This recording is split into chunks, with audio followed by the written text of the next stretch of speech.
Merci.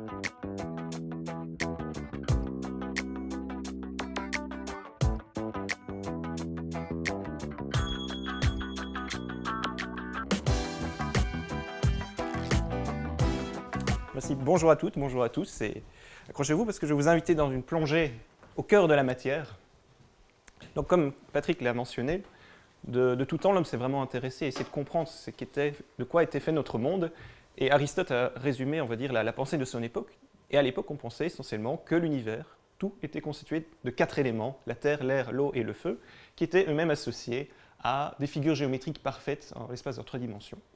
Un petit problème, c'est qu'il existait en fait une 5e figure géométrique, mais ça a arrangé Aristote parce que pour lui, il avait horreur du vide et il a associé finalement ce 5e élément à un élément un petit peu, la quintessence, l'éther qui remplissait tout l'univers. Cette image est apparemment bien différente de l'image qu'on a aujourd'hui, qui est basée sur la physique des particules. Et la physique des particules va vraiment présenter le monde d'abord sous 2 facettes. Il y a les particules, on va dire, de matière, donc ce sont vraiment les briques élémentaires de toute la matière qui nous entoure, et puis on a les particules d'interaction, qui sont ici, qui sont associées à des interactions fondamentales. Et déjà, première coïncidence, c'est intéressant, on avait 4 éléments, 2 associés aux interactions nucléaires, la force nucléaire, et puis l'interaction électromagnétique bien connue, et l'interaction gravitationnelle. On nous avait parlé du boson de Higgs, une nouvelle particule qui a été découverte récemment, et qui est responsable de la masse attribuée à différentes de ces particules-ci, et qui remplit aussi tout l'univers. Donc en quelque sorte, ça ressemble un peu à ce 5e élément, cet éther. Donc c'est assez amusant.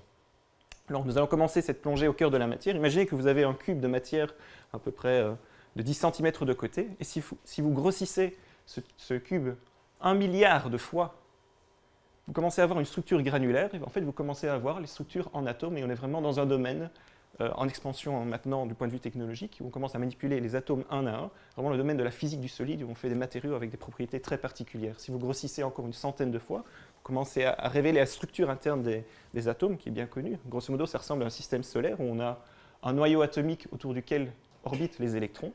Et à ces échelles-là, on est vraiment à 1 millionième, 2 millionième de mètre, donc c'est déjà extrêmement petit.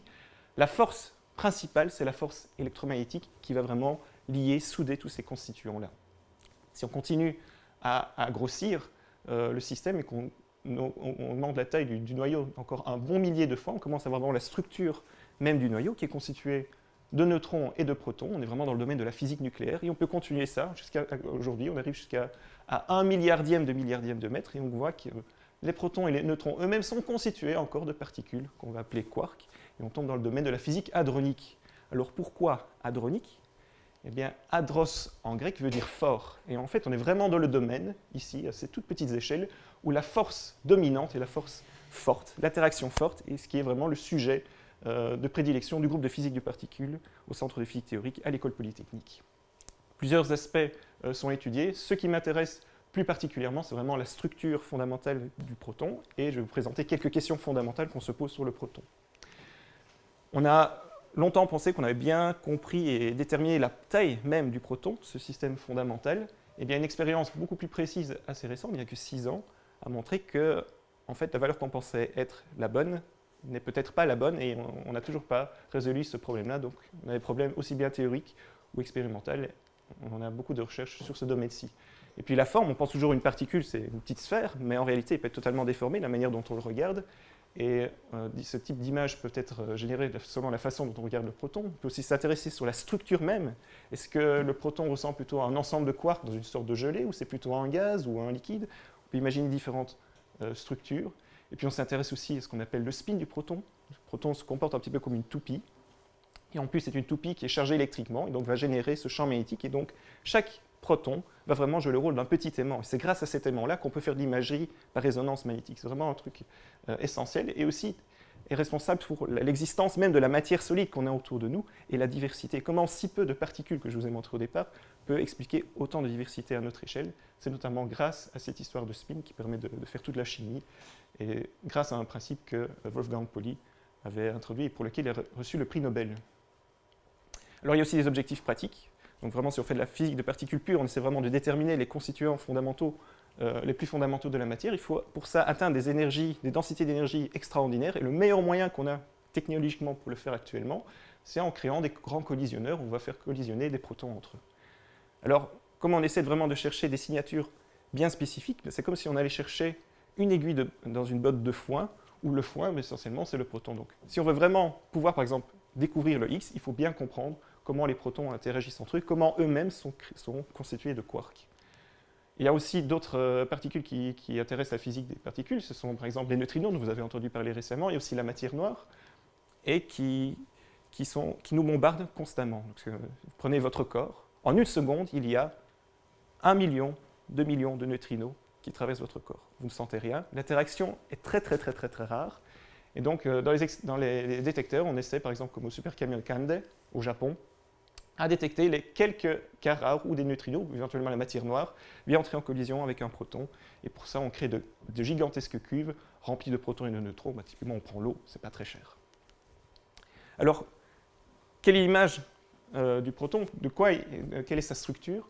Eh bien, dans les années 60, il y avait tout un tas de particules sensibles à cette interaction forte qui avaient été découvertes, et ça devenait compliqué. Il y avait tellement de particules, il n'y avait pas d'ordre de logique bien particulière. Et Murray-Gell-Mann avait remarqué que si on se concentre essentiellement sur la masse de ces particules, on pouvait les rassembler en des figures géométriques, des diagrammes qui étaient associés à une symétrie. Et il avait notamment remarqué que pour compléter ce triangle-là, il manquait un élément. Donc il a fait une prédiction.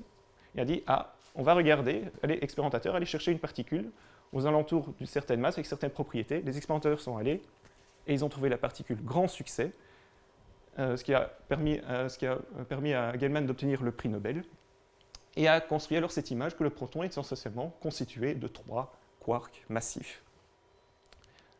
Depuis, beaucoup de nouvelles expériences ont été réalisées, beaucoup de données qui ont permis déjà d'affiner l'image, et maintenant l'image beaucoup plus réaliste.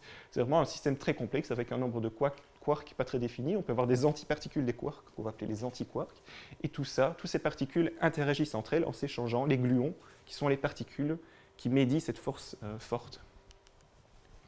Alors le proton est un système vraiment très particulier, vraiment unique. Donc, on n'a pas d'autres exemples dans les autres domaines de la physique.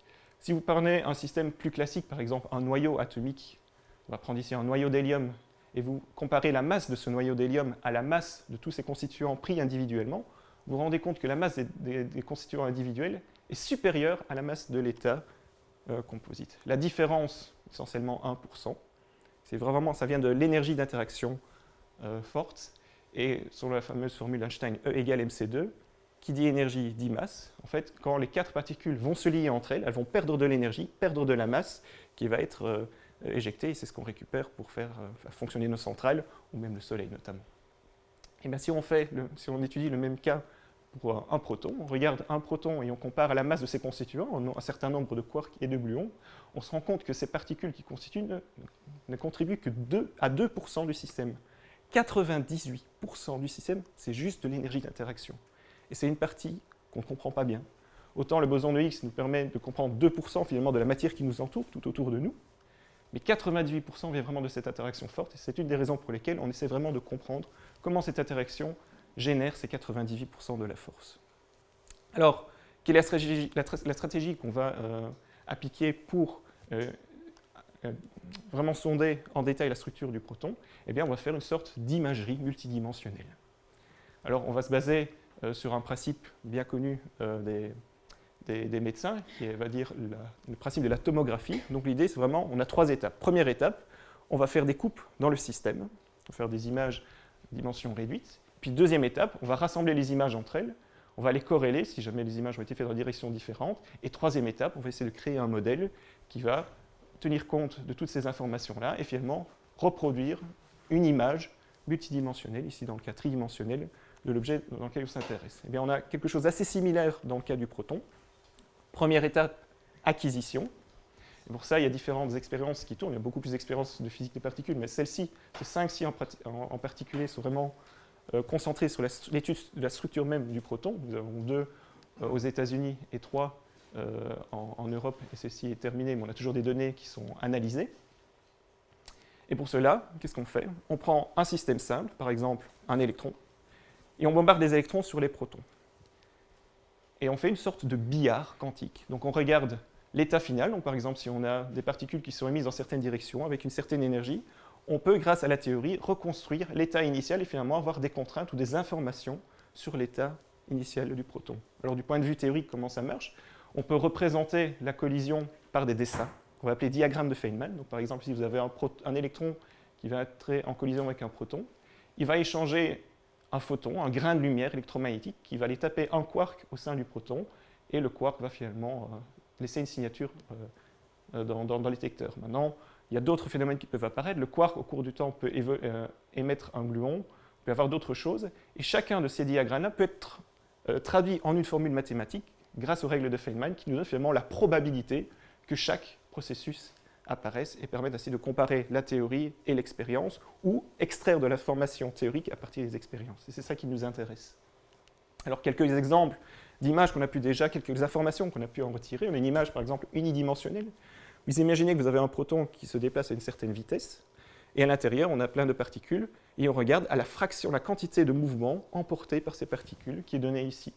Et on voit qu'on a une image de ce type-là qui indique qu'on a vraiment un système compliqué. Si on avait le système bête, enfin naïf qu'on avait eu, on aurait eu ce type d'image-ci.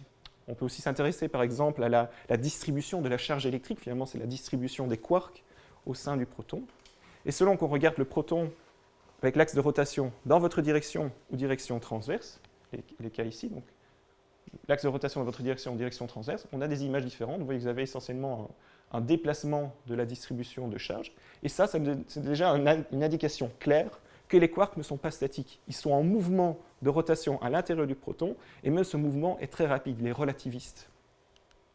Donc il y a plein d'images comme ça qui ont été créées. Vous prenez des images à une dimension et deux dimensions, il existe des images à trois dimensions. Une de mes contributions dans le domaine, c'était de montrer qu'il existe en fait une image à 5 dimensions qui collecte toutes ces différentes facettes et qui permet de reconstruire un objet unique, enfin du proton, cohérente avec la relativité et la mécanique quantique. Alors, la dernière étape, la modélisation. On essaie de reconstruire une image cohérente et réaliste du proton. Il faut bien dire qu'aujourd'hui, on n'a qu'une image assez sommaire, assez qualitative du proton. Et notre goal, notre but, c'est vraiment d'obtenir une image beaucoup plus nette, mieux comprendre ces interactions. Et pour ça, on a besoin de beaucoup plus de données. Il y a toujours énormément de données qui sont prises actuellement. Et l'aventure ne fait que commencer, parce qu'on attend un nouvel accélérateur, un collisionnaire électron-ion, qui va pouvoir vraiment s'attaquer à des questions bien précises, qui sont vraiment des sujets très importants actuellement. On a déjà une bonne idée de la distribution des quarks au sein des protons.